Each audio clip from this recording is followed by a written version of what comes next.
Podcast Network Asia.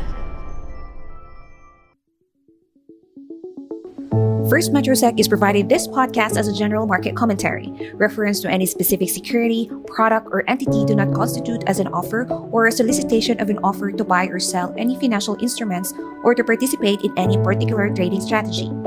The statements, comments, views, or opinions expressed by the hosts are subject to change without notice, and FirstMetroSec is under no obligation to update, amend, change, or correct any of the statements, comments, views, or opinions expressed. The statements, comments, views, and opinions expressed by the guests are their own and do not necessarily reflect the view of FirstMetroSec. FirstMetroSec disclaims any liability arising from reliance on or reference to any information obtained in this podcast.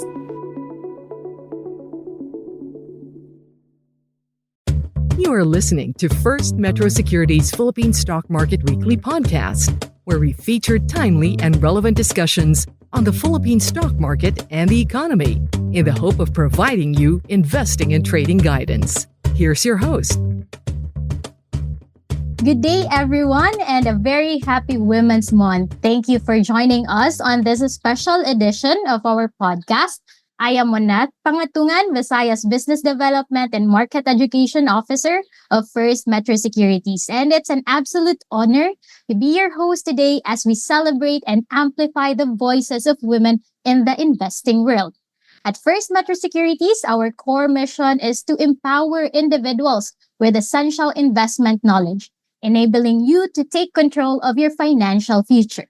And as a stock brokerage firm that educates, ang mission din namin is to simplify financial concept para mas madali niyong maintindihan ang mga bagay-bagay tungkol sa investing, especially for those who are still starting their journey. And today, we are not just diving into the market trends, we're spotlighting a woman who's leading the change in a traditionally male-dominated industry. So we are discussing the current real estate landscape, specifically the condo market, and navigating the nuances of oversupply. And to that, we have an exceptional guest, a visionary leader, a trailblazer, and the CEO of Ovialand, Miss Pammy Olivares-Vital. Welcome to the show, and we are so thrilled to have you here. Yes. Hi, Monneth. Thank you so much for having me on your podcast, and happy Women's Month to you too.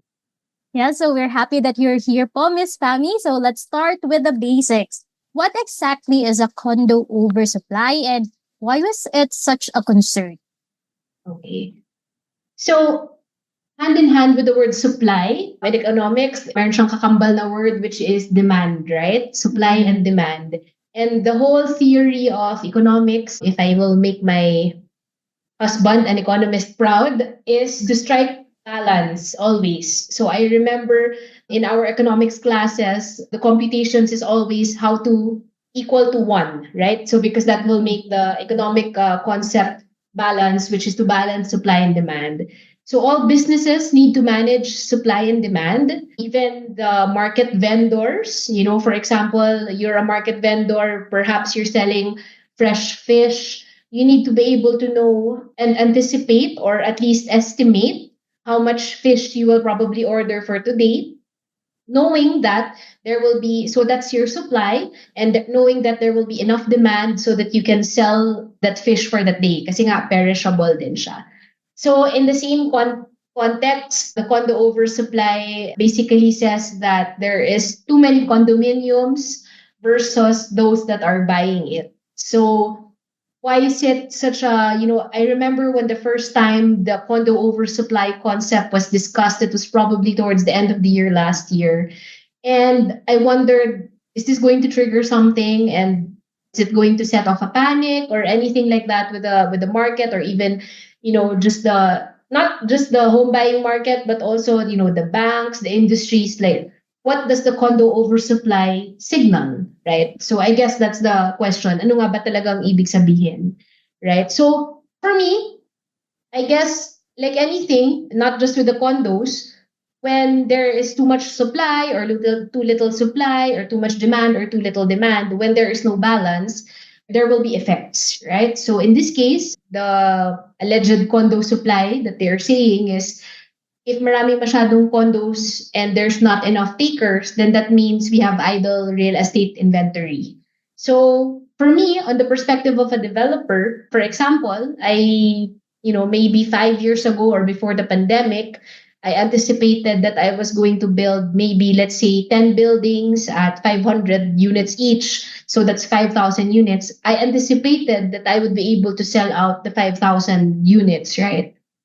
And because of that, because you're going to be able to sell it, then it will drive your profits. There will be contracts awarded. The brokers will make money out of the commission. And of course, people will have their brand new condominiums. And the fact that maybe, things didn't go as planned, like the inventory was not sold in the specific time frame that it was estimated, everybody starts to wonder, how does this impact everybody else? For example, if you are a developer and you availed of financing to build your condo, will you be able to still service your debt even if the condos are not sold? Not naman zero sales, but it didn't sell at the projected time frame that you had. So of course the question goes also na, what if hindi mabayaran yung mga contractors? What if hindi ma-service yung mga loans? What if yung mga agents hindi mabayaran ng commission? What if yung mga... So, it sets off so many other things. But more importantly, the question is, what does it signal to us? Does it mean that the economy is not as vibrant as we expect, as we are claiming it to be? You're saying our growth rate is one of the highest in the region. Then why do we have an oversupply? So I guess why it became such a concern for everybody is that, what does it really mean? What are the impacts that we will see? Especially if you bought condo maybe 5 years ago or even this year or last year, you'll say, kung may oversupply, let's go back to the example of the, oversupply, like if you have fish in the market. If you're a vendor and you want to sell fish, let's say, fresh tilapia for 200 pesos per kilo, pero patapos na yung araw, hindi mo pa siya nabibenta, what's the reaction that you will do? Bibenta mo siya ngayon ng mas mababa. So if you bought property, let's say at 5 million pesos, and then you hear about this oversupply, the market will think, what if I bought it at 5 million, tapos ibibenta na lang pala ng 2.5 million? And then, so that's your personal loss of 3 million pesos. So I guess it triggers so many questions, and that's why it's still being talked about, and why we want to understand it. Some people will say, I'm not in the real estate business, I'm not a developer, I didn't buy a condo, why does it concern me? Because basically you're wondering, how will it affect the others? And if that affects the others, how will that now impact me? So for me, that's my take, why it's such a huge concern, this whole talk of the oversupply. So the impact of oversupply, not only in the real estate industry, but also in the other industry and other businesses as well. So personally, Miss Pammy, do you think there is really oversupply of condo here in the Philippines? Honestly, yes, I believe there is. But it doesn't necessarily mean that it's a bad thing. I guess, like what the Chinese always say, in every crisis there is opportunity. So right now there is also opportunity in this oversupply.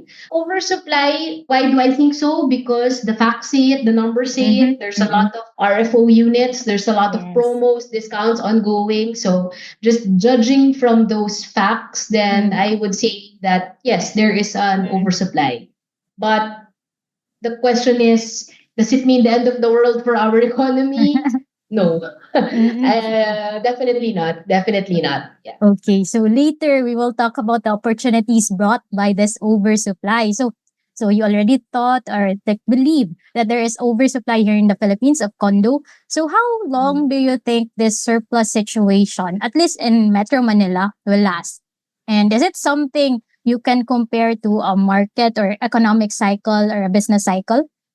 Yeah. I think the main target market for condos is really investors, right? Versus the products that Ovialand has, which is a house and lot. Our primary target market is really the end user buyer. So those really that are looking to buy a house, a home that they want to move in. Secondary na lang yung mga nag-i-invest. But I think this is a reverse in the condominium setup na the primary target market for the condo are really those that are investing, right? So with regards to how long it will last, nobody can really know because what if to so that means that the oversupply is also a result of the investors not being here in the country, right? Because we already know there's this ban on the pogo, which is the primary concern, and of course it's still after effects of the pandemic, right? Sorry, it's not yet a very. I don't know how people feel about it, but I also feel as if it's also the deglobalization acts that America is doing and all those things. So Mm-mm. the question is, how long will it last? Nobody can tell because maybe what if tomorrow or next year a catalyst will come that will trigger all the Mm-mm. investors to come back, right? So Yes. maybe that's what we can that's what we there's that. And then what if no catalyst comes? What if all of a sudden the condominium market needs to shift their target market from investors to now end users? So Mm. it will take a while for that to adjust. The developers will have to adjust their inventory and their style and all those things. So I really don't think we can put a number on how long it will take for the oversupply to last. But I guess my view here is we can watch out for the catalysts, we can watch out for signals, and maybe it's also a call for developers to shift the target market for the condos Mm. from primarily investors to now how do you now make the condo unit become an aspirational product for the end user target. So that's Mm. just my understanding of it. Okay, so currently, like the target market of condos is for primarily the investors, whereas the challenge here is how they could convert those investors to end users.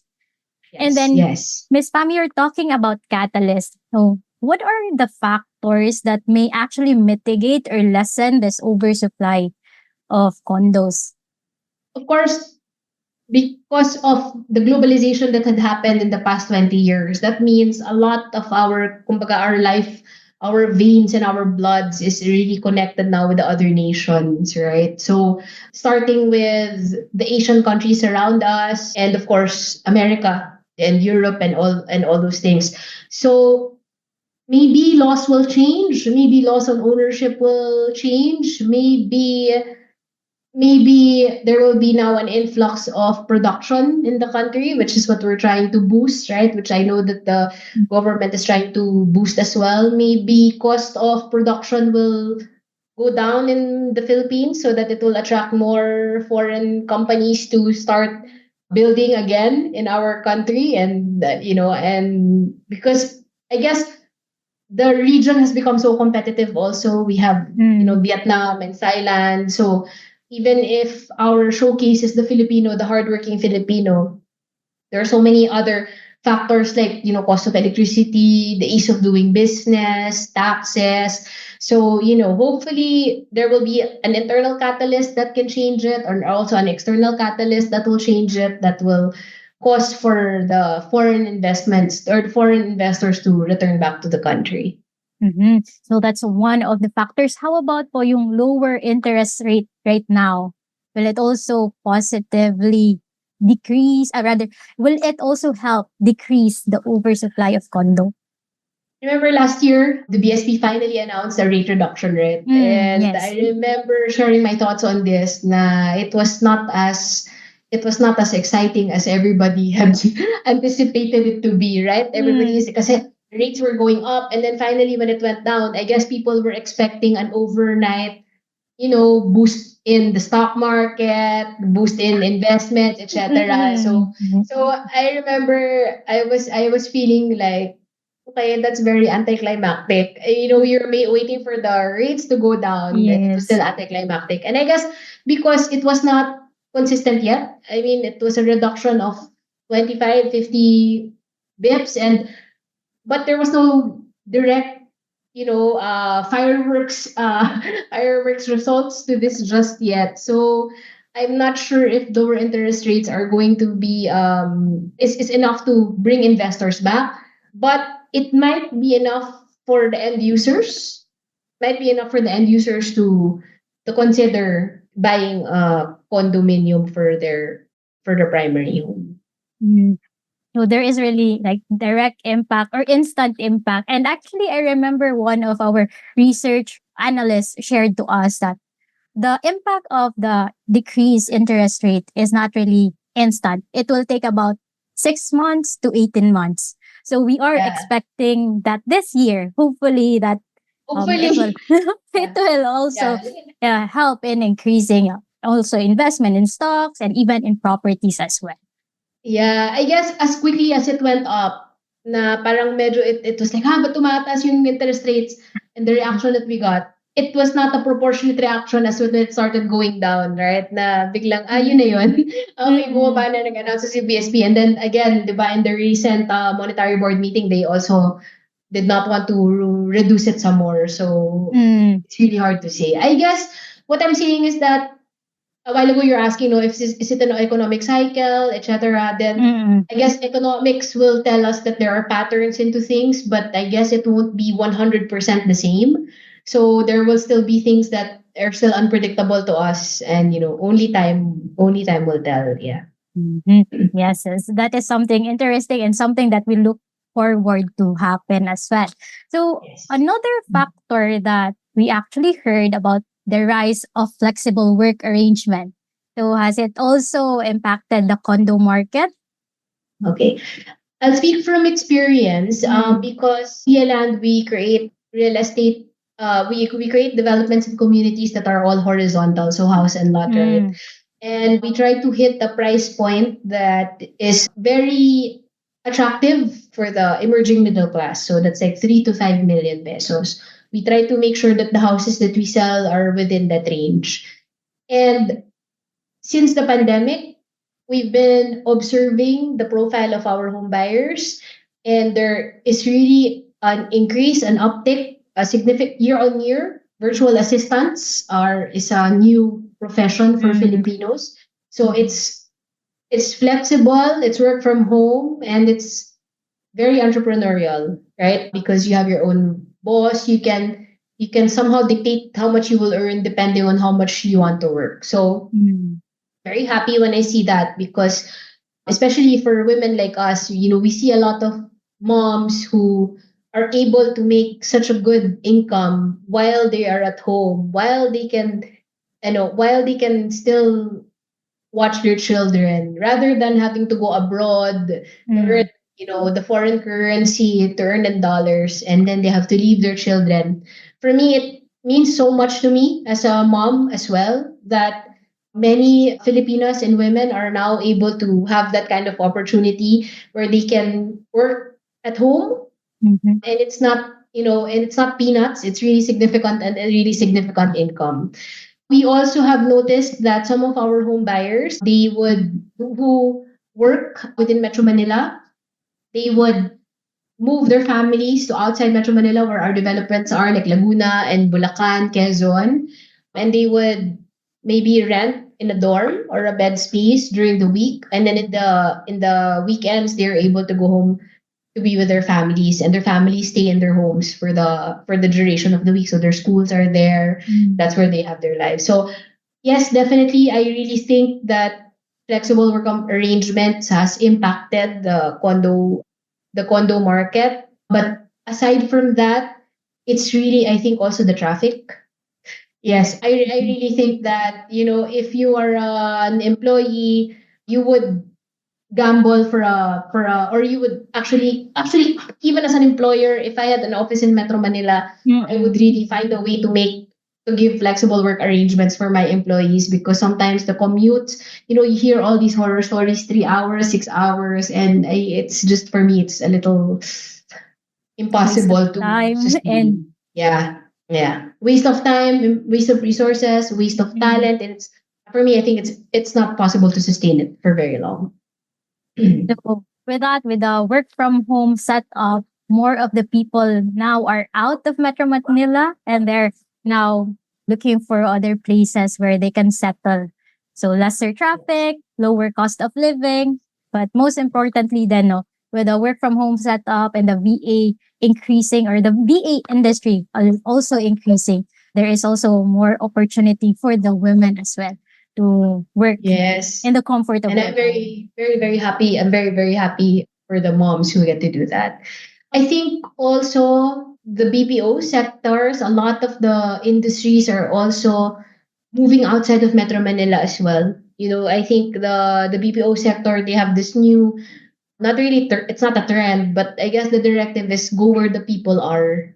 And that's why they're opening many more satellite offices in areas that that is no longer Metro Manila or Yes. BGC or Makati. So that's a good thing too, because it's diversifying and growing development for more people and more areas in the country. Yes, the congesting Metro Manila going outside Yes. Luzon. Now there are already, I think, in Mindanao and as well as in Cebu. So exploring Yes, that's different right. places as well. So going Yes, back that's right. to the condo oversupply. So are there also challenges or impact with Ovialand in this current situation? For our business, for our ongoing business, I would say we are actually at an advantage because people are the ever since the pandemic, people have realized the value of owning your own house. So we've been benefiting from that, but not to say that it won't impact us. I was also, like what I said a while ago, how we are still in one real estate industry. We deal with the same financing institutions. So sometimes, we talk to the banks and ask them, what's your confidence in real estate these days? And, they are also, of course, the banks are also, they want to mitigate their risk as well. So we have to constantly communicate with the banks to tell them that, hey, the demand for our product is the same, because when you see condo oversupply, people are not buying condos. For me, the next train of thought is baka they're not buying real estate at all. So that could be one train of thought that could trigger a lot of other fearful questions. But we're very, very fortunate that the strategy that we have taken in the past 5 years seems to be on course with what we are expecting. We are really seeing that the demand for premium affordable houses are increasing. And especially because of this whole condo oversupply, sometimes there's a what do you call this? There's a focus on developers, right? So when you go to all these, forums of end user, etc., the feedback of the buyers they become magnified in such a way that, oh, that's why that developer, don't trust that developer, or now that there's an oversupply, then that means that the market now has the choice, right? So you have the choice to say, okay, ang daming pwedeng pagpilian, who gives the best service, Yes. who gives the best quality. So all of a sudden, people are, we call our market as educated and hardworking, aspirational, and in the day and age of the internet, everybody can just, search, review, all of those things. So those are the things that we are focusing on to make sure that we don't get impacted by the current real estate condo situation. We have to make sure that we listen to our clients. I think that's a very, very important part, that we listen to their, first of all, what is their aspiration? What is it that the really, really the market wants? So we have to make sure that the product that we give is the same, is really what is really the top of mind of the market. So and then after that is that we really, really have to super focus on the service that we give to our clients, the quality of the product that we give to our home buyers. That's how we have to make sure that we don't get, that we keep our business strong. So Yeah. it's a good thing to know that you are not really negatively affected by the oversupply of the condo as you maintain the service, a high quality service, and even after sales to your existing clients and potential clients as well. So That's right. talking about opportunities also for the investors with the oversupply, Miss Pam, what are these opportunities? Yes. Of course, I would say the first is price. Mm, If you're a big investor, and again, we're talking about syempre the condo oversupply, they already broke it down. They say the luxury is not affected. The ones between, was it that Lee Chu said between the 4 million to 20 million is the one that's not affected. And then yung mga luxury is also not affected, ganyan. So it's really, for me, the opportunity is to find the really good locations, the really, really good locations, the strategic locations, probably where future public transportation will be rising. So that for me is an opportunity that we can grab. So the price and then the location, some of these condos are really in very, very good locations. So I think no matter what the current status is, if there will be a train station there, if there will be and of course, if it's a reputable developer that can deliver, not just deliver, but also maintain the quality of the condos, that's also a very, very big factor. So I guess the biggest opportunity right now is choice. You can choose from the best of the best, and you can somehow command your discounts or inflexible payment terms. But I don't think it's going to be forever. So Take yeah. advantage. So it's really an opportunity. You really have to take advantage. I don't think we should take it for granted rin na, I'll buy next year, etc., etc. I think it's, these developers the conglomerates, they have really deep pockets. They're not going to, this is not going to last longer than what we are fearing. Yeah. And also to add, I think you've told about choices, and there are opportunities to get very nice deals from all the marketing efforts of the different property businesses. So Yes, that's right. Agree. Super agree. It's like, it becomes like a commodity. It's commoditized, so it becomes now a price game. So I think that's going to be the biggest opportunity for the investing market or the buying market. Yeah.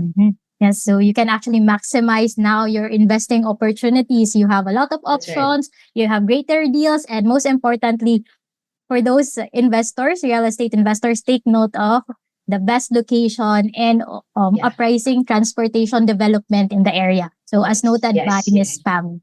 So Yes. moving on to this next question. As the CEO of the fastest rising real estate property firms in the country, what steps are you undertaking to ensure that Ovialand is future ready? Okay. So the mission of Ovialand is a premier family living, and we really know that the home buyer that we serve represents the Filipino family.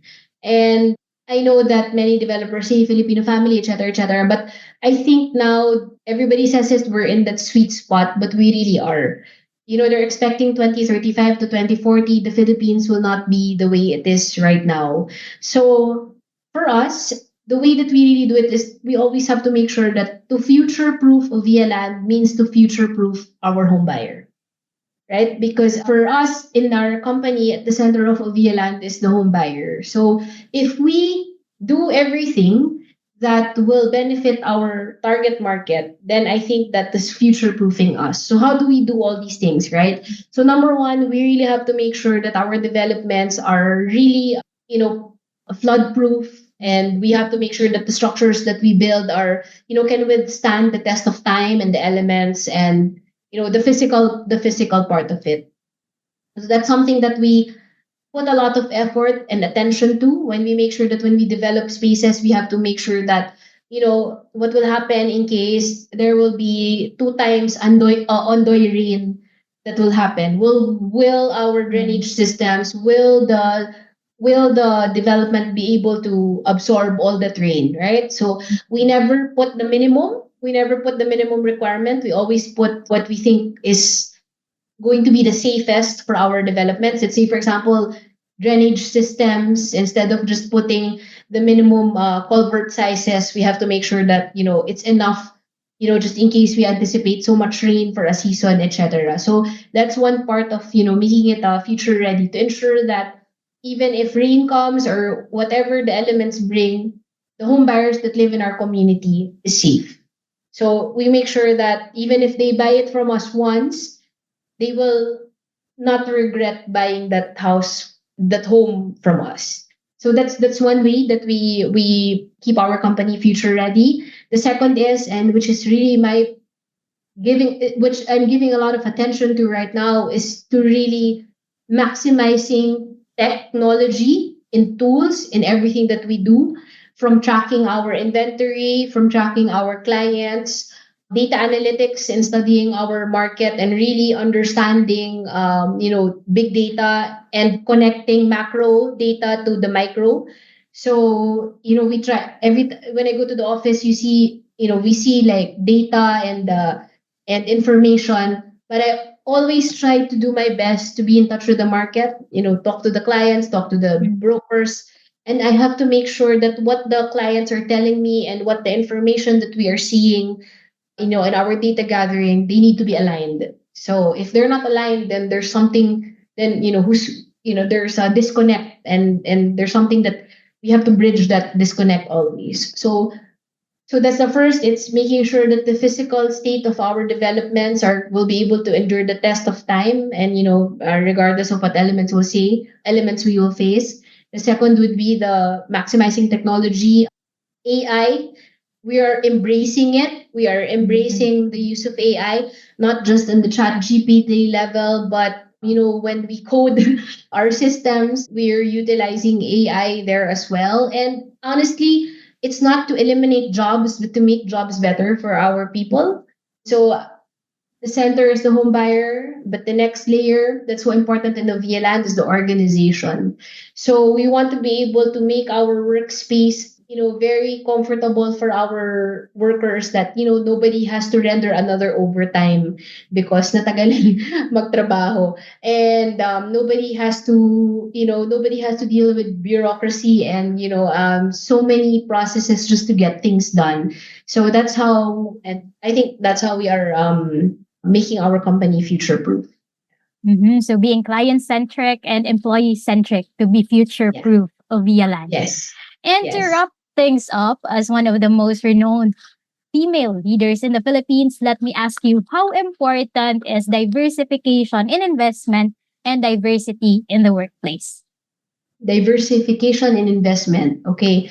It's a saying as old as time. Don't put all your eggs in one basket. So, but the beauty of real estate is that what I always say is that the beauty of buying your home is that it's not just shelter, but it's also possibly your biggest egg in your basket in investment. And nobody can take it away. If it's yours, it will stay yours. That parcel of land will always be yours. But aside from your real estate, you always have to make sure that you have your emergency fund ready, your medical fund ready, if you have children, how you're going to be able to, save. For me, rather than prioritizing travel, I think it's more important to save a nest egg for education of your children. Even if you say, "Oh, the children enjoy it," yes, yes, yes, they do. But education is for me priority. It's a very, very big priority.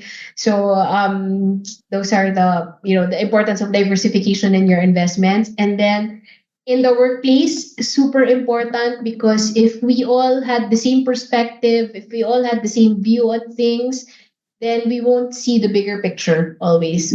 Our view will be very short-sighted and it will be very narrow. So that will prevent us from seeing opportunity or even understanding the business better than we did yesterday. Yeah, I totally agree with you, Miss Pammy. And this has been an incredibly insightful session, Miss Pammy. And thank you for sharing your expertise with us. It's truly a testament to the strength and vision of women leaders. So that's all for today's special Women's Month episode. We encourage you, our listeners, especially the women among you, to share your thoughts on the condo market and your own investment goals. Don't forget to like, share, and subscribe to our podcast. Again, thank you so much, Miss Pammy Vital, for being our guest and for empowering us with your knowledge as we continue to serve and uplift our Filipino investors. So perhaps you have some parting words or inspiration for our listeners, especially for the women who are looking to build their financial futures before we formally end this podcast. As a woman, I have my career, and I have 4 children, and the age-old question is, can women have it all? And my answer is yes. And it's because I have great men surrounding me, starting with my husband and my father and my brothers. So I would say, for the women out there who want it all and want to do it all, make sure you surround yourself with good men that can help make it happen. So yeah, that's it. And happy Women's Month to all. You can just reach out to me in Facebook Messenger or anything if you have any questions, and I'd be glad to share more about my journey and what I've learned being in this industry and being a mom. Yeah, so it's really important to have this support system. So there you have it. Powerful words from an incredible leader. Once again, on behalf of First Metro Securities Brokerage Corporation, it has been a truly inspiring time well spent. Thank you to our dear listeners, especially during this month where we celebrate the achievements of women. And we hope to have you again on our future learning events, because over here at First Metro Securities, we put your future first. And we are especially committed to empowering women in their financial journey. And happy Women's Month! Thank you and have a great day. Thank you, Miss Pammy. Thanks for listening to First Metro Securities Philippine Stock Market Weekly podcast. Don't forget to follow us to get first dibs on our new episodes.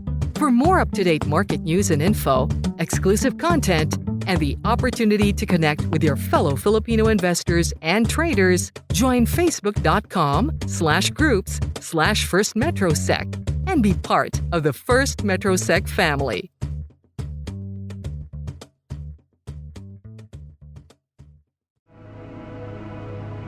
The views and opinions expressed by the podcast creators, hosts, and guests do not necessarily reflect the official policy and position of Podcast Network Asia, the hosts of the program, or other programs of the network. Any content provided by the people on the podcast are of their own opinion and are not intended to malign any religion, ethnic group, club, organization, company, individual, or anyone or anything.